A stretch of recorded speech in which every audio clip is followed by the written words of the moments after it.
Hello guys, আজ আমি তোমাকে ইজি প্রসেসে নারকেলের পুর কীরকম করে বার করে আমি তোমাদেরকে শিখাবো। তো চলো প্রথমে নারকেলটাকে ছিলে নিই।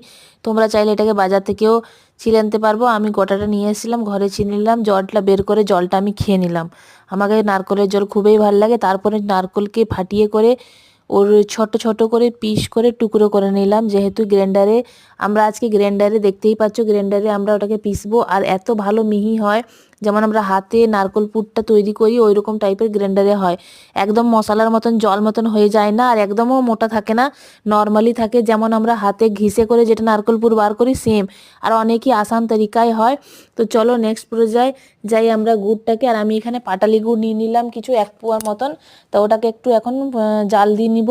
আর এখন জলে যেহেতু না যায় তার জন্য একটু জল দিয়ে দিব। জলটা যেই ফুটে আসবে ভালো করে একটা লেয়ার হয়ে যাবে, যেটা কি গুড়ের পাক বলি আমরা। ওই পাকটা যতক্ষণ না আসবে আমরা নারকেল ঢালবো না। যেই পাক হয়ে যাবে পুরো নারকেলটাকে ঢেলে দেবো। ঢেলে করে 10 মিনিট ওটাকে আমরা ঠিক মতন করে চালাচালি করব, যেহেতু নারকেলটা গুড়ের সাথে ভালো করে মিক্স হয়ে যায়। আর আমাকে চিনির থেকে পাটালি গুড়ের এই নারকেল পুরটা খুবই ভালো লাগে, অনেক টেস্টি লাগে। তোমরাও করে দেখো, অনেক টেস্টি লাগবে। তো চলো, দেখতেই পাচ্ছ আমার ঝটপট তৈয়ার হয়ে গেল, কোনো ঝঞ্ঝট নেই। বেশি তোমাকে 10 থেকে 15 মিনিটে নারকেল পুর রেডি। তো দেখতেই পাচ্ছ, ভালো লাগে like comment and share subscribe জরুর করবে।